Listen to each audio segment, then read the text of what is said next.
Compass সিরিয়ালে আজকের পর্বে আপনারা দেখতে পাবেন ঘর থেকে রশ্মিকা ছুটে আসে আর এসে ঠাকুরের সামনে ঠাকুরকে প্রণাম করে ওর বৌদির কাছে বসে। আর বৌদিকে কিছু বলতে গেলে অমনি সেখানে ছুটে মোনালিসা আছে ঋতুজা রায়চৌধুরীর কাছে আর এসে বলে, আন্টি সরি আমার একটু দেরি হয়ে গেছে। তখন ঋতুজা বলে, না না তুমি তো বাড়ির গেস্ট, তুমি ঘুম থেকে দেরি করে উঠলে কোনো সমস্যা নেই আমাদের বাড়িতে। আমাদের বাড়ির বৌমারা তো ঘর উঠে পড়েছে আর দেখো কাজও লেগে পড়েছে খুব সুন্দরভাবে। তখন মোনালিসা বলে, না না আন্টি আমিও তো কাজ করতে চাই বলে ছুটে যায় কম্পাসের কাছে আর গিয়ে দেখে যে ও পদ্ম ফুল ছাড়াচ্ছে আর সেই পদ্ম ফুলের থালাটা নিয়ে ও ছাড়াতে শুরু করে। তখন কম্পাস ও শাশুড়িমার দিকে তাকায় আর ঋতুজা চৌধুরী তখন কম্পাসকে বলে, মিষ্টি করে হাসো, ওর কথাতে পাত্তা দিও না। ঠিক তখন ওখানে বিহান বসে থাকলে বিহানও রাগ হয়। অন্যদিকে অভিজ্ঞ দত্ত বলছে, আজকে এই পুজোটা শেষ হয়ে গেলে কিন্তু তারপরে কম্পাসের ব্যবস্থা করতে হবে। তখন বলছে অখিলেশ, আজকে চিন্তা করে না, আজ লাল লাইটটা খুঁজার আমরা ব্যবস্থা করে ফেলেছি। অন্যদিকে মুক্তি যায় ওই ব্যাগটা দেখতে, গিয়ে দেখে যে ব্যাগটা একটা টেবিলের ওপর আছে। তখন সেখান থেকে চলে যায়। অন্যদিকে দেখা যায় যে সবাই পুজোর কাজে ব্যস্ত আছে। ঠিক তখনই কম্পাসের বন্ধুরা আসে আর তখন কম্পাস তাকায়, দেখে যে ওর বন্ধুরা এসেছে। তখন কম্পাস সেখান থেকে উঠে যায়। অন্যদিকে দেখা যায় যে মুক্তি একটা লাঠি নিয়ে আসে আকুশি বেঁধে, আর সেই লাঠিটা নিয়ে এসে ওই ব্যাগটা টানার চেষ্টা করছে আর টানতে গিয়ে ব্যাগটা পড়ে যায় নিচে আর তখন মেঝে থেকে আস্তে আস্তে টানতে শুরু করে। অন্যদিকে দেখা যায় যে মোনালিসা কম্পাস দুজনে একসঙ্গে ঠাকুরের সামনে বসে আছে। অন্যদিকে দেখা যায় যে ব্যাগটা পাওয়া মাত্রই ওখান থেকে ব্যাগটা নিয়ে চলে যায় মুক্তির ঘরে আর সেখানে গিয়ে সব কিছু খোঁজাখুঁজি শুরু করে। এদিকে পুজো শেষ হয়ে গেলে কম্পাস সবাইকে ভোগ দিবে প্রসাদ দিবে বলে সব কিছু প্লেটে সাজাচ্ছে আর সাজানো হয়ে গেলে সবাইকে নিয়ে গিয়ে দেয়। আর তখন বিহান কম্পাসের দিকে তাকায় আর বলে, এই তো কত সুন্দর শান্তশিষ্ট মেয়েটা, আবার হয়তো বন্ধু থেকে পাল্লায় পড়ে অমনি নাচানাচি শুরু করে দিবে এসব বলে। তখন সেখানে ঋতুজা আসে মোনালিসার কাছে আর এসে বলে, মোনালিসা তুমি এখানে বসে আছো কেন, তুমি উঠে এসো। তখন মোনালিসা বলে, না না আন্টি আমার একটু ঠাকুরের সামনে বসে থাকতে ভালো লাগে, কি শান্তি মনে হচ্ছে, এত ভালো লাগছে।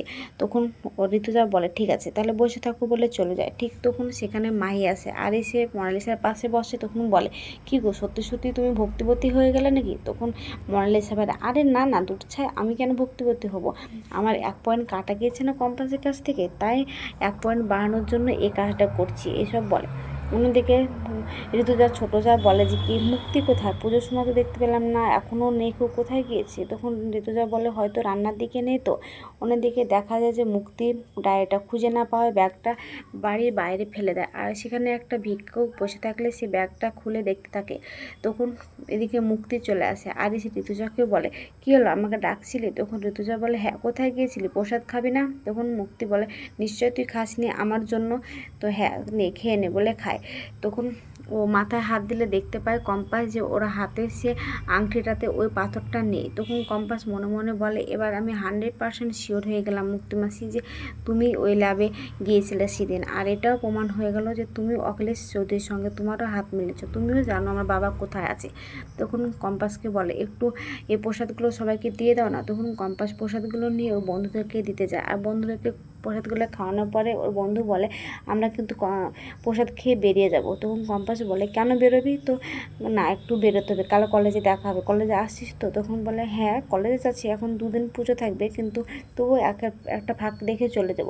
তখন বলে, কিছু জয়েন্ট ফ্যামিলির ছবি তুলেছি, তো সেই ছবিগুলো কি পোস্ট করা যাবে? তো হ্যাঁ হ্যাঁ না করার কি আছে। এসব কথা শুনে তখন সেখানে রাগকে পম হয়ে যায় বিহান। অন্যদিকে কম্পাস ঘরে এসে ওর ব্যাগটা তন্ন তন্ন করে খুঁজে বেরোয়, কিন্তু খুঁজে না পায়। তখন ভাবতে থাকে যে লাল লাইটের তো আমি ব্যাগই রেখেছিলাম, এখন আমি কী করবো, ব্যাগটা না থাকলে আমি তো কিছুই করতে পারবো না। অন্যদিকে দেখা যায় যে মোনালিসা বিহানকে নিয়ে এসেছে আর হাত ধরে ছবি তুলছে আর ঠিক তখনই সেখানে কম্পাস ছুটে আসে আর এসে বলে যে কি আমার ব্যাগটা তোমরা কেউ দেখেছো? তখন মোনালিসা বলে যে তোমার কি কাজ নাই খেয়ে দে তোর, যে তোর ব্যাগ নিতে যাবো, তুই এতটা ইম্পর্টেন্ট না যে তোর পিছুতে সবসময় আমি লাগবো, তুই কি মনে করিস নিজেকে, এসব বলে।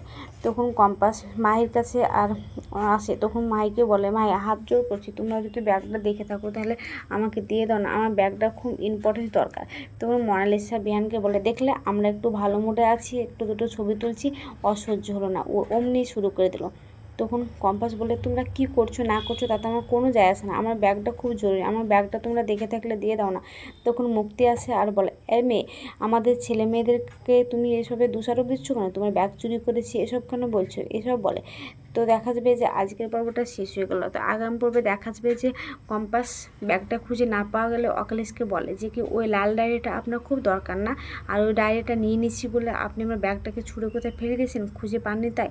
তখন মুক্তি বলে, এসব কি বলছো তুমি। তখন ঋতুজাকে কম্পাস বলে, হ্যাঁ মা, নিচে একটা ল্যাব আছে, তোমরা কেউ জানো না কো, জিজ্ঞেস করো। তো আজকের পর্বটা কেমন হয়েছে, যদি ভালো লাগে তাহলে কমেন্ট, শেয়ার আর সাবস্ক্রাইব করবেন, আর ফেসবুক থেকে দেখলে অবশ্যই ফলো করবেন।